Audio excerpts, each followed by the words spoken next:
इस प्रकार कौटिल्य का सप्तांग सिद्धांत राज्य के सावयव स्वरूप ऑर्गेनिक फॉर्म का निरूपण करते हुए सभी अंगों तत्वों की महत्वपूर्ण भूमिका पर प्रकाश डालता है। यद्यपि यह सिद्धांत राज्य की आधुनिक परिभाषा से मेल नहीं खाता, किंतु कौटिल्य के राज्य में आधुनिक राज्य के चारों तत्व विद्यमान हैं। जनपद भूमि व जनसंख्या है, अमात्य सरकार का भाव है तथा स्वामी राजा संप्रभुता का प्रतीक है।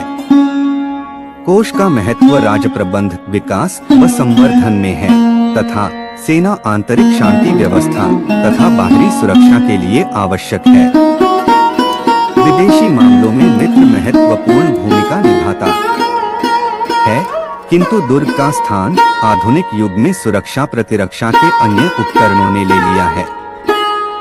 राज्य का कार्य प्राचीन भारतीय राजनीतिक चिंतन का अनुकरण करते हुए कौटिल्य ने भी राजतंत्र की संकल्पना को अपने चिंतन का केंद्र बनाया है।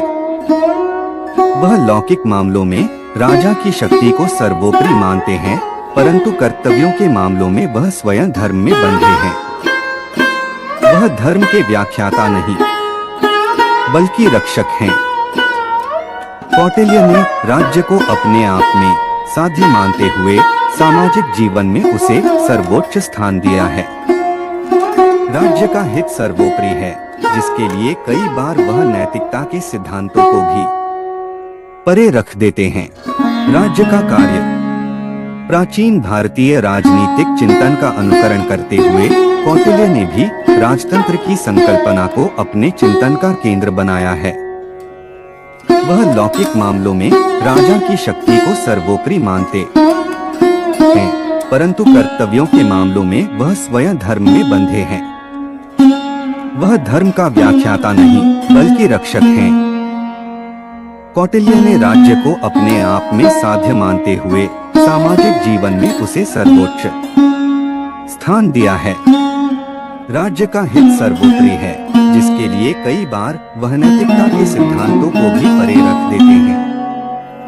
कौटिल्य के अनुसार राज्य का उद्देश्य केवल शांति व्यवस्था तथा सुरक्षा स्थापित करना नहीं, वरन व्यक्ति के सर्वोच्च विकास में योगदान देना है। कौटिल्य के अनुसार राज्य के कार्य हैं सुरक्षा संबंधी कार्य, बाह्य शत्रुओं तथा आक्रमणकारियों से राज्य को सुरक्षित रखना, आंतरिक व्यवस्था, न्याय की रक्षा तथा दैवी प्राकृतिक आपदाओं, विपत्तियों, बाढ़, भूकंप, दुर्भिक्ष, आग, महामारी, घातक जंतुओं से प्रजा की रक्षा राजा के कार्य हैं। यद्यपि कौटिल्य मनु की तरह धर्म को सर्वोपरि मानकर राज्य को धर्म के अधीन नहीं करते, किंतु प्रजा द्वारा धर्म का पालन न किए जाने पर राजा धर्म का संरक्षण करता है। सामाजिक दायित्व राजा का कर्तव्य सर्वसाधारण के लिए सामाजिक न्याय की स्थापना करना है। सामाजिक व्यवस्था का समुचित संचालन तभी संभव है जबकि पिता, पुत्र, पति, पत्नी, गुरु, शिष्य आदि अपने दायित्वों का निर्वाह करें। विवाह विच्छेद की स्थिति में वह स्त्री पुरुष के समान अधिकारों पर बल देती है। स्त्रीवध तथा ब्राह्मण हत्या को गंभीर अपराध माना गया है। जन कल्याण के कार्य कौटिल्य के राज्य का कार्य क्षेत्र अत्यंत व्यापक है। वह राज्य को मानव के बहुमुखी विकास का दायित्व सौंपकर उसे आधुनिक युग का कल्याणकारी राज्य बना देता है। उन्होंने राज्य को अनेक कार्य सौंपे हैं, जैसे बांध, तालाब व सिंचाई के अन्य साधनों का निर्माण, खानों का विकास, बंजर भूमि की जुताई, पशुपालन, वन्य विकास आदि। इनके अलावा सार्वजनिक मनोरंजन राज्य के नियंत्रण में था। अनाथों, निर्धनों, अपंगों की सहायता, स्त्री सम्मान की रक्षा, पुनर्विवाह की व्यवस्था आदि भी राज्य के दायित्व थे। इस प्रकार कौटिल्य का राज्य सर्वव्यापक राज्य है। जन कल्याण तथा अच्छे प्रशासन की स्थापना उनका लक्ष्य है, जिसमें धर्म व नैतिकता का प्रयोग एक साधन के रूप में किया जाता है। कौटिल्य का कहना है, प्रजा की प्रसन्नता में ही राजा की प्रसन्नता है। प्रजा के लिए जो कुछ भी लाभकारी है उसमें उसका अपना भी लाभ है। एक अन्य स्थान पर उन्होंने लिखा है, बल ही सत्ता है, अधिकार है। इन साधनों के द्वारा साध्य है प्रसन्नता।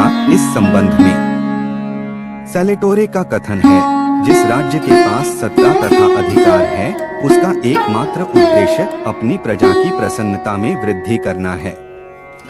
इस प्रकार कौटिल्य ने एक कल्याणकारी राज्य के कार्यों को उचित रूप में निर्देशित किया है। कूटनीति तथा राज्यशिल्प। कौटिल्य ने न केवल राज्य के आंतरिक कार्य बल्कि बाह्य कार्यों की भी विस्तार से चर्चा की है। इस संबंध में वह विदेश नीति, अंतर्राष्ट्रीय संबंधों तथा युद्ध व शांति के नियमों का विवेचन करते हैं। कूटनीति के संबंधों का विश्लेषण करने हेतु उन्होंने मंडल सिद्धांत प्रतिपादित किया है। कूटनीति तथा राज्यशिल्प। कौटिल्य ने केवल राज्य के आंतरिक कार्य बल्कि बाह्य कार्यों की भी विस्तार से चर्चा की है। इस संबंध में वह विदेश नीति, अंतर्राष्ट्रीय संबंधों तथा युद्ध व शांति के नियमों का विवेचन करना है। कूटनीति के संबंधों का विश्लेषण करने हेतु उन्होंने मंडल सिद्धांत प्रतिपादित किया है। मंडल सिद्धांत। मुख्य लेख मंडल, राजनैतिक मॉडल। कौटिल्य चाणक्य ने अपने मंडल सिद्धांत में विभिन्न राज्यों द्वारा दूसरे राज्यों के प्रति अपनाई नीति का वर्णन किया है। प्राचीन काल में भारत में अनेक छोटे छोटे राज्यों का अस्तित्व था। शक्तिशाली राजा युद्ध द्वारा अपने साम्राज्य का विस्तार करते थे। राज्य कई बार सुरक्षा की दृष्टि से अन्य राज्यों में समझौता भी करते थे। कौटिल्य के अनुसार युद्ध व विजय द्वारा अपने साम्राज्य का विस्तार करने वाले राजा को अपने शत्रुओं की अपेक्षाकृत मित्रों की संख्या बढ़ानी चाहिए ताकि शत्रुओं पर नियंत्रण रखा जा सके। दूसरी ओर निर्बल राज्यों को शक्तिशाली पड़ोसी राज्यों से सतर्क रहना चाहिए। उन्हें समान स्तर वाले राज्यों के साथ मिलकर शक्तिशाली राज्यों की विस्तार नीति से बचने हेतु एक गुट या मंडल बनाना चाहिए। कौटिल्य ने 4 मंडलों का उल्लेख किया है। प्रथम मंडल, इसमें स्वयं विजिगीषु, उसका मित्र श, उसके मित्र का मित्र शामिल है। द्वितीय मंडल, इस मंडल में विजिगीषु का शत्रु शामिल होता है। साथ ही विजिगीषु के शत्रु का मित्र और शत्रु के मित्र का मित्र सम्मिलित किया जाता है। तृतीय मंडल, इस मंडल में मध्यम, उसका मित्र एवं उसके मित्र का मित्र शामिल किया जाता है। त्रा का मित्र शामिल किया जाता है। चतुर्थ मंडल, इस मंडल में उदासीन, उसका मित्र और उसके मित्र का मित्र शामिल किया जाता है। विजिगीषु ऐसा राजा जो विजय का इच्छुक है और अपने राज्य में उसे उत्तम शासन स्थापित करना चाहता है। अरि ऐसा नृपति जिसका राज्य विजिगीषु की सीमा के साथ लगा हो, अर्थात वह विजिगीषु का स्वाभाविक शत्रु है।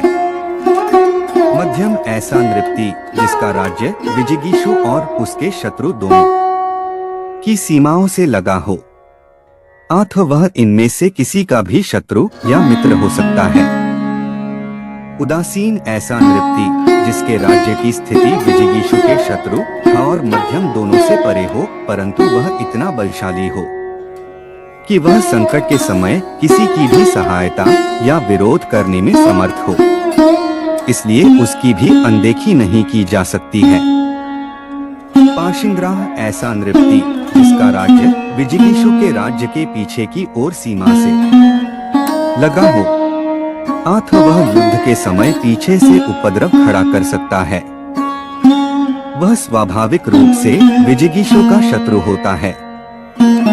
आक्रंद ऐसा नृपति जिसका राज्य पार्शिंग्राह की राज्य की सीमा के साथ लगा हो, अथवा वह पार्शिंग्राह का स्वाभाविक शत्रु होता है और विजिगीषु का स्वाभाविक मित्र होता है।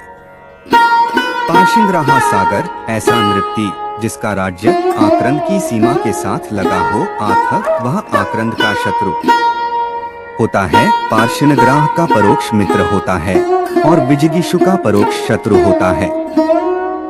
आक्रंदासार ऐसा नृत्य जिसका राज्य पार्श्वग्राह सागर के राज्य की सीमा के साथ लगा हो पार्श्वग्राह सागर का स्वाभाविक शत्रु होता है, आक्रंद का और विजिगीषु का परोक्ष मित्र होता है। इन चारों मंडलों के संयोग से वृहद राज्य मंडल की रचना होती है।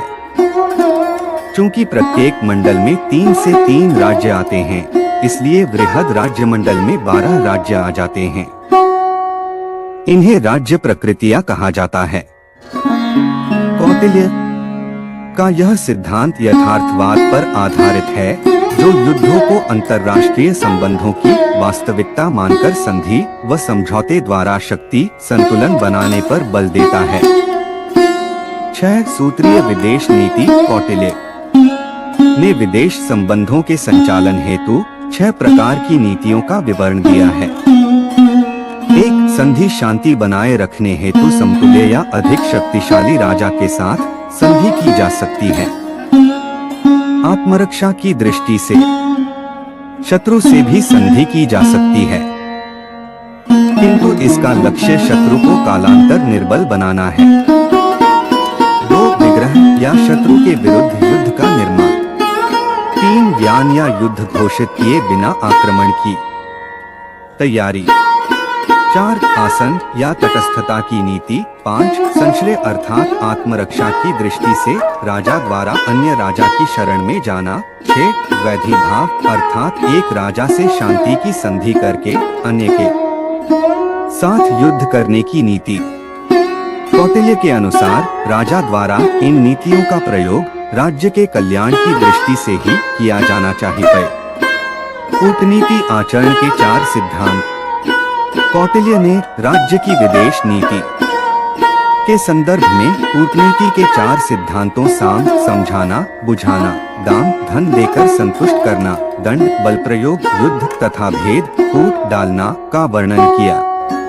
कौटिल्य के अनुसार प्रथम 2 सिद्धांतों का प्रयोग निर्बल राजाओं द्वारा तथा अंतिम 2 सिद्धांतों का प्रयोग सबल राजाओं द्वारा किया जाना चाहिए, किंतु उसका यह भी मत है कि साम दाम से, दाम भेद से और भेद दंड से श्रेयस्कर है। दंड युद्ध का प्रयोग अंतिम उपाय के रूप में किया जाए, क्योंकि इससे स्वयं की भी क्षति होती है।